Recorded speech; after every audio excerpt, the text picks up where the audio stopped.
Hello, and welcome to the first part of Test 1 Review Session Learning Indicators.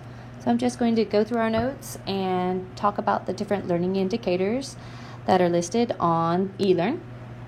We're just going to kind of step through them all and make sure that everyone can see where the things are in their notes that they need to know. So the first learning indicator is recognizing the components of the scientific method. And then the second indicator says distinguish between a hypothesis, a law, and a theory. So right here is where we have the scientific method laid out. And the first part is just coming up with something interesting, have good observation. And then the key part is that you come up with a hypothesis. This is making a prediction right here. That's your hypothesis. It's all about making a prediction. Now, once you've made that prediction, then you have to go through the process of performing an experiment, doing observations, and maybe the experiment doesn't work. So you have to go back through your hypothesis and come up with another solution. And then you go back through again, and then you go round and round. We kind of talked about that in class, how it's very, very cyclic. Then once you finally get something that works and you're happy with it, then you will go ahead and you'll show that you have some different results. So if the results are consistent, meaning other people have checked your work also, it's going to be able to contribute to our knowledge right here. But if not, if people disagree with you, you have to debate it, then you're going to have to go back to your hypothesis and keep doing the cycle round and round and round. Ultimately, when we have a whole body of knowledge, we come to two different words. One word is a theory, and the other word is a law. And I said before, the law, you would have to have so many incredibly smart people who get together to really define this law. But the theory explains why something happens. And the law, it explains what happens. So if you go to the example in class of dropping a pencil on the floor, what happens is that the pencil falls to the floor. The theory would be, why did that pencil fall to the floor and not fall to the ceiling? If that makes sense. All right, so now we're going to go ahead and we're going to talk about the different states of matter. This is one of the learning indicators. Gas, liquid, and solid are the three that you need to know. You don't have to worry about plasma. And there are different properties. And also tied to this one, too, is some things about the kinetic molecular theory. So we'll talk about both of those things in this picture right here. So you'll notice that on the kinetic you'll notice that we have three phases of matter. We have our solid, we have our liquid, and our gas. And in the solid, we have this picture of all these little molecules being really, really tight together. They're so close together that they can interact with each other, and they have a lot of forces that they will end up noticing from each other and interacting with each other. In the liquid state, the molecules are still close enough to have some interactions with each other, and they're moving about they're not staying in just one place, but they're moving about through the substance. And then finally we have the gas, and the gas are the molecules that are really, really far apart, and they are moving very quickly, and they can bounce off of each other. And for the purposes of Gen Chem 1, we basically say that the collisions are elastic. But the difference in the look is really obvious. You can tell that the solid, it does not matter what kind of a container that solid is in. It's going to be keeping its own shape. It's not going to try to fill up the shape of the container that it's in. Now, the liquid does something interesting. He does fill up the container, but unless you overfill your container, the liquid stops. It doesn't fill up the top part of the container. It has this horizontal surface, if you can see that horizontal surface on the top of the liquid. That horizontal surface right there is what's going to be common for any liquid. So if you pour this liquid into a different shaped container, maybe it's a square-shaped container, if you pour it into that kind of container, the liquid is going to just fill up the square-shaped container until, again, you get that next horizontal surface. So it doesn't exactly have a fixed shape. It does have a fixed density, but it does not have a fixed shape. And then our gas is going to just expand to fill up the container. So you'll notice any gas in any container, if the gas isn't sitting at the bottom or halfway up, the gas is always completely filling the container. And just notice again that the gas, it completely fills it, but that the liquid horizontally fills it. And that the gas, if you're thinking about kinetic theory, this has to do with the idea that particles are always in motion. And so for a solid, those little particles are all next to each other, and they're going to be vibrating very, very quickly. And in the liquid, the kinetic theory just says the molecules are going to be farther apart, and they're still going to be bouncing off of each other. And in the gas, the molecules are really far apart, but they're still bouncing off of each other, and they're moving.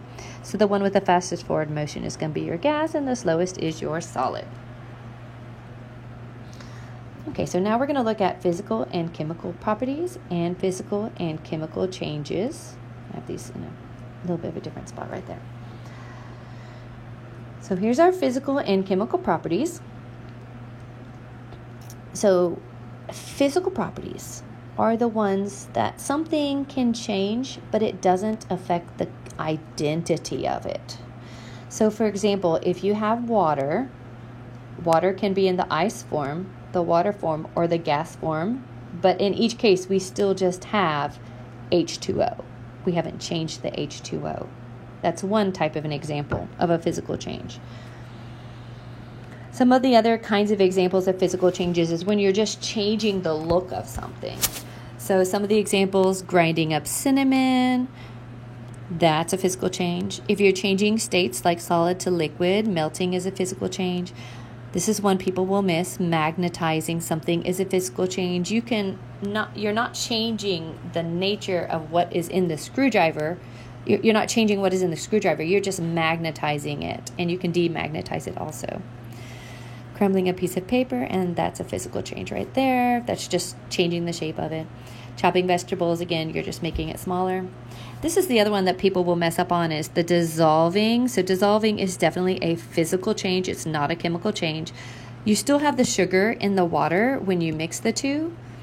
It's not like the sugar has reacted with the water and made something new. The sugar's just dissolved in the water, like that. And if you wanted to separate them out, you could. We call it a physical means, but the way you would separate it out would be that you would boil off the water, and then you would have something left behind at the bottom. Now, a chemical change, it's a little bit different because you're changing like the core nature, the core identity of the substance. And so you have something that's one type of matter beforehand, and then it's different after. So here's some great examples over here. So flammability. So if something catches on fire, that would be a physical change. Toxicity. So if something interacts with your body in a way to make your body sick, it's having a chemical reaction with your body. Acidity also. Acidity is actually, it's a chemical reaction. It's changing some part of, say, your stomach acid or something like that. Reactivity. So some elements are just really, really reactive, and the idea of them reacting with something is a chemical change. Corrosiveness, that's also kind of like being really reactive. If you have a lot of corrosiveness, it means that you can corrode other objects. You're actually chemically changing those objects when you corrode them. Like if you're making rust, you're actually corroding the rust and turning it into iron oxide. And then you have your elements that are actually doing bonds. Any kind of chemical reaction is a chemical change. So some of the examples, burning. Anytime you're burning anything, that's a chemical change, because at the end you get this pile of something that is not at all the same as what you started with. Sodium exploding. So exploding would be a chemical change. And then like in your stomach, you have chemical changes going on to help you dissolve everything that's in your stomach. Now, if we go ahead and we look at mixtures, there's a few different points that you need to know about mixtures. So first of all, you can have something pure or you can have a mixture. Those are kind of the two contrasts right there. So something pure would be if you just have sodium. So notice those are all just Na for sodium. If you just have that and there's nothing else in there, it's pure. Or if you have NaCl, NaCl, and NaCl, and the NaCl they're stuck together in a container, that would be pure. In this case, it's all atoms. And in this case, we've got compounds.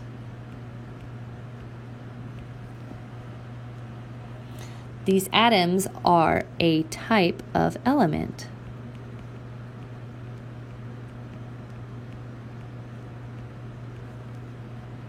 And then the compounds are going to be a combination of elements.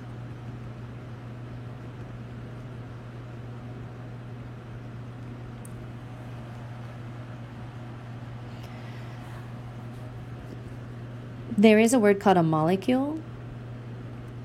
And anything that's a combination of elements is a molecule. Combination, again. But there's a subcategory of a molecule. So this is like a subcategory. And the subcategory is a compound. So all compounds can be molecules. And I use the word compound over here because I had a metal and a non-metal. And that's what makes something a compound. A molecule is any combination, but a compound is something that's a metal and a non-metal.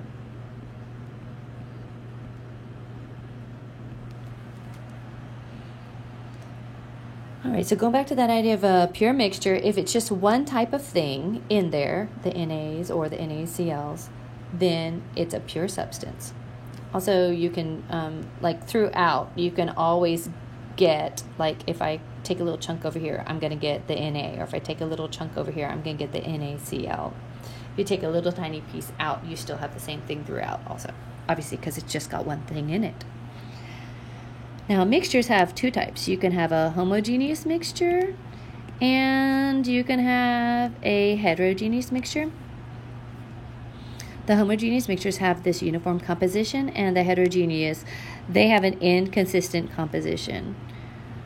The biggest difference between the two is that when you're looking at something like over here in this picture over here, do you see how like all the little red things are on one side, but then we've got the purple things on the other side? If you have any kind of a situation like that, that's going to be heterogeneous. But if you have like a mixture and it's got like some little dots in there, and then we make them red, that's going to be homogeneous. So the idea is, you know, so it's like red, blue, red, blue, red, blue, red, blue, like there. So anytime you were to take a sample of this out, maybe you'd always get a blue and a red. That's more like what the homogeneous would be. It's consistent all the way throughout. We had some examples that we went through in class that you can look back through if you're not sure.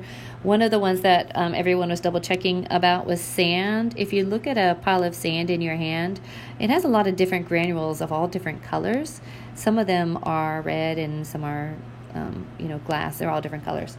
So sand is not something that is consistent throughout. Some little sections might have more black in one little area. Some might have more red. Some might have more of that colorless color. So they're all different. So sand's one that'll throw people off sometimes. All right, so if we move on, we are going to look at the idea of precision, significant figures, and accuracy. So when we looked at these different targets, we were saying that the target on the left, this one right here on the left, this one was both accurate and precise. So it was accurate because it hit the center of the target, and then it was precise because all three of the hits were at the same spot. This guy over here was precise because the hits were at the same spot, but it was not accurate because none of them hit the middle. This guy over here is not precise because the spots were like all spread out, and it's not accurate because there's nothing that's hitting the middle. And then we did a final picture where we said this is accurate and not precise. So you'll notice that they're all in different spots, but because one of them hit the center, we would still say that this is accurate but not precise. If you're looking at measurements, which is what you see a lot more of in chemistry, so you'll notice these measurements right here, these are all really close together, and so they're precise. And then you have to look somewhere else to find out if something is accurate. So if you look at the heading, it says that the container is a 296 container. So what this means is to be accurate, you need to be getting 296. None of those numbers over here are anywhere near 296, so that's why we say it's not accurate. Then we look at the next dispenser, and what we're seeing is that we do have numbers that are right at that 296, so it is accurate. But see how far apart the other numbers are? They're pretty far apart. They're a good 2-3 places away from that accurate number, so that's why he's not precise. And then at the very end, we have this example. We hit the 296, and then we're within a tenth every single time. That's both accurate and precise. And for chemistry, when we're saying precise, it's going to get into sig figs, of course. But precise, when a measurement is precise, it tells us, this is at the top, not just that a number agrees with itself, but it tells us how many decimal places that we can write down a number. And this is an example of a graduated cylinder that we looked at. It was 21 and 22. You can subdivide it into 10 parts. And so we're estimating this last number. This is where we're uncertain. And then the 21 is where we're certain. So we use significant figures to tell us the precision of a measurement. So we know the precision of this graduated cylinder until we get to the 10th position.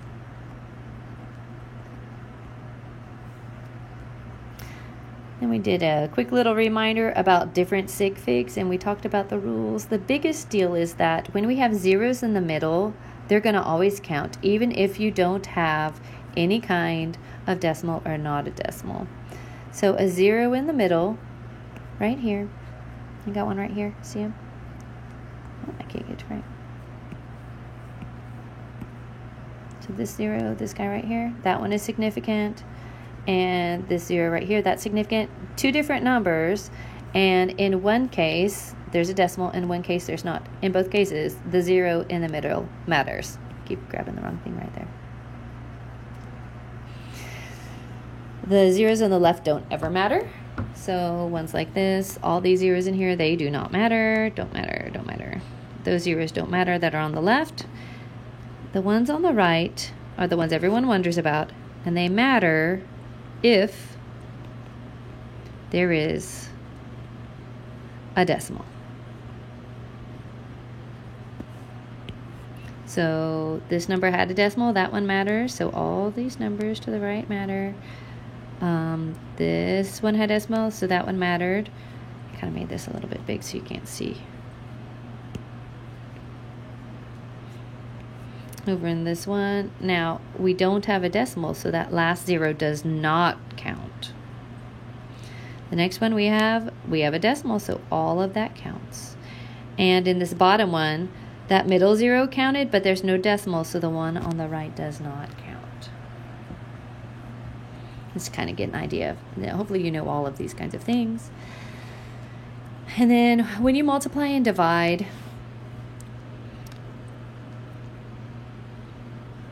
you're going to go with whatever has the the least number of significant figures. So that has the least number. So this needs to be rounded to 2 sig figs. So you'd be rounding this one up to be 1.1. And like right in here, this has 2 sig figs. So you're going to be rounding this up. So it's 0.0011.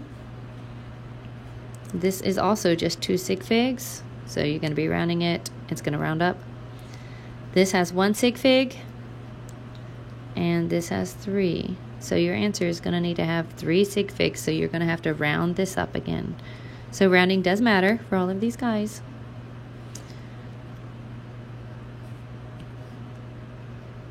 Has to round up.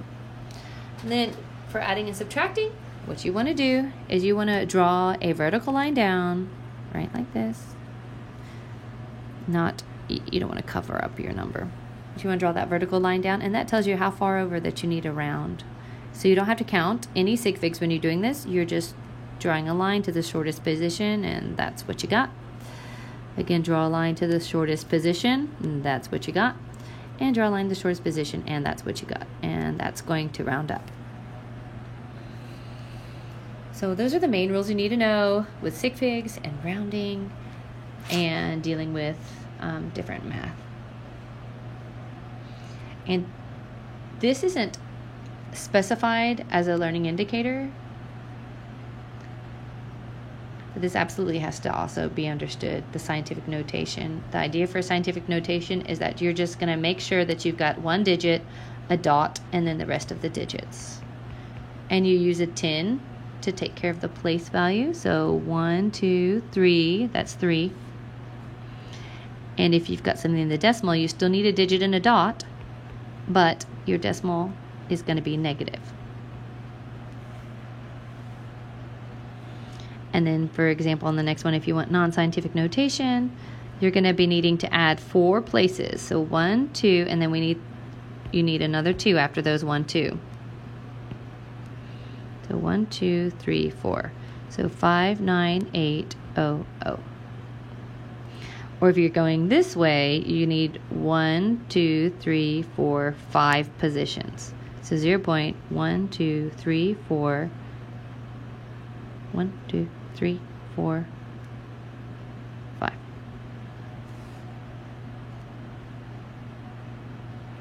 right, so this is the first section.